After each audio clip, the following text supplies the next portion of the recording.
Welcome back to NASCAR World News. 3 years, 100 races, and one of the greatest competitors in NASCAR history cannot seem to locate victory lane no matter how desperately he chases it. Now, Denny Hamlin is saying out loud what countless fans have been quietly thinking, and it is not a comfortable picture for Kyle Busch. Let us rewind and examine what unfolded at Bristol Motor Speedway on Sunday, because this entire situation genuinely boiled over right there. The Food City 500 was race number 8 of the 2026 Cup Series season, and Kyle Busch arrived with something serious to prove. Bristol is a venue where he has won 8 times. 8! So even with a winless drought stretching beyond 100 races, he genuinely believed this might finally be his weekend. It did not unfold that way, not even remotely. Things began unraveling on lap 312. Riley Herbst came around and spun Kyle Busch right off turn 4. Eric Jones and Christopher Bell got swept into the chaos as well, and the caution flag flew. Busch was already wrestling a race car that simply refused to cooperate. It was loose, it was constantly sliding, and nothing his crew attempted appeared to resolve it. That is when tensions exploded over the radio. Crew chief Jim Pullman finally exhausted his patience and snapped, "What is the frickin' problem now? Is the thing sideways or is it plowing?" He followed that with, "What the heck does it look like?" The spotter attempted to assist, but nobody possessed any real answers. You could sense the entire number 8 team completely unraveling in real time. And then, with just 4 laps remaining, Kyle Busch did exactly what Kyle Busch does. He went and collected his revenge. He drove Riley Herbst directly into the wall. Pure rowdy. Old school, zero apologies, eye for an eye. The only complication, it triggered a caution at the absolute worst possible moment, and that caution nearly altered everything for an entirely different driver.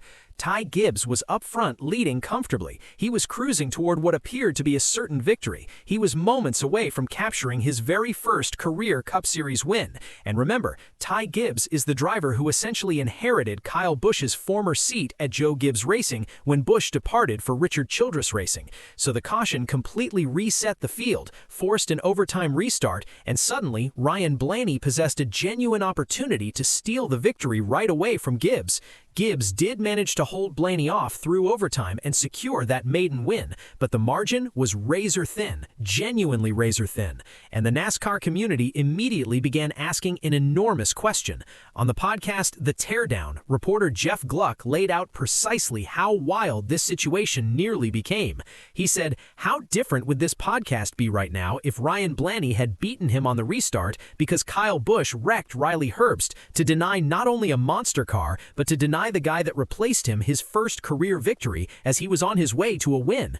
Gluck described it as a holy crap moment. It would have consumed every conversation throughout the entire week. His co-host, Jordan Bianchi, imagined Kyle Busch's drive home afterward and said, "Kyle, I can just imagine on the drive home. I don't know if he's flying or driving, but let's just say he's driving. That 3-hour drive home, he's sitting there just laughing to himself the entire way."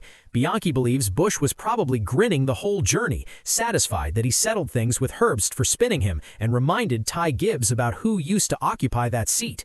2 targets, 1 bumper. Then the conversation evolved toward whether Kyle Busch actually did anything genuinely wrong.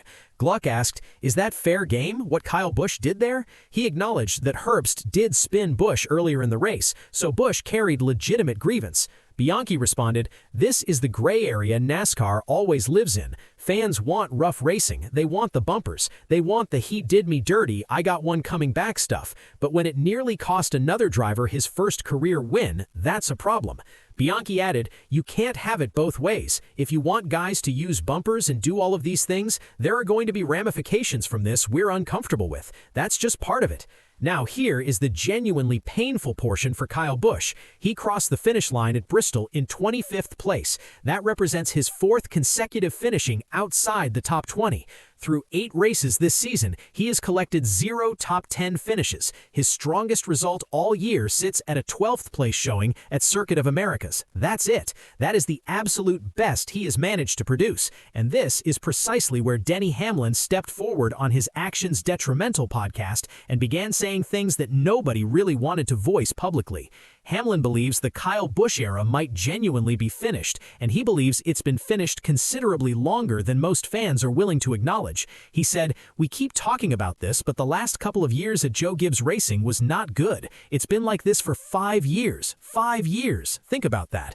Then Hamlin pushed even harder. He said, "You're a Hall of Fame Mount Rushmore driver, and if you're one of the greatest, then carry better than your teammate that's only won 10 races. I think he should be able to do that, but it's not happening." He's referencing Austin Dillon, who actually captured back-to-back victories at Richmond recently.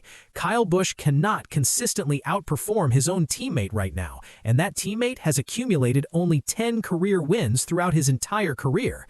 Hamlin believes the fundamental problem is the next-gen car. He said clearly RCR is not good right now. It's time to be honest about what's going on. I think he doesn't know how to get the speed out of the next-gen car on a consistent basis. He highlighted that when Kyle Busch secured those 3 victories back in 2023, teams were still collectively working to decode this car. Everyone was operating on guesswork. Now the entire field has tightened dramatically. Every organization has grown considerably smarter. There is simply nowhere left to hide. Hamlin was careful to maintain his respect throughout. He said, "This is just my opinion, and I can't hold a helmet to Kyle Busch on talent, but I just think that this is not new. He's struggled for 5 years now, so we just have to be honest about our expectations." And then came the line that probably stings most deeply. "If you're expecting Kyle Busch to just go back to victory lane, you're going to be very disappointed." Hamlin even introduced a comparison to Jimmy Johnson. Johnson captured the championship in 2016 and largely faded as a truly competitive force almost immediately afterward. Hamlin questioned whether Kyle Busch hit that identical wall. He said, "Sometimes the light switch goes off at different times. I don't know." Hamlin also raised the possibility that Busch is becoming too deeply involved in his team's technical decisions. Rather than simply communicating to his crew chief how the car feels and responding, Busch apparently attempts to prescribe exactly what adjustments should be made. Hamlin suspects that tendency might be contributing to the problem. He said, "Maybe he just says, 'I am going to give you feedback and just drive the car,' because it's the driver's job to send them in a direction, but that doesn't mean telling them what to change." You could genuinely sense Hamlin taking no pleasure in any of this conversation. He said, "I genuinely don't like seeing one of the most polarizing and popular and talented guys in the sport running where he is right now, but this is the new reality we have to set ourselves in until we see any kind of change."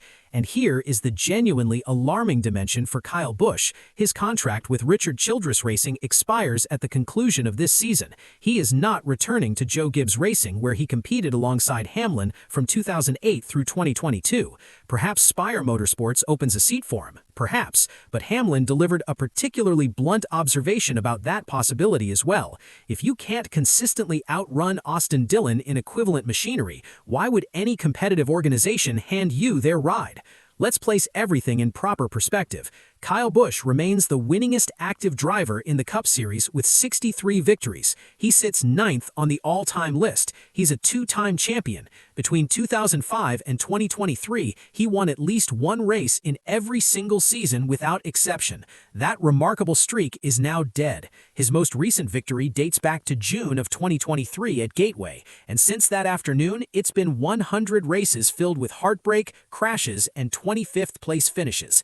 Hamlin summarized the entire situation with straightforward honesty. He said, "I can say it's not working. I don't have the answers, and I think we have to live in this reality for the time being." And that might genuinely represent the most difficult aspect of this entire story. Nobody carries the answers. Not Hamlin, not the team, and perhaps not even Kyle Busch himself.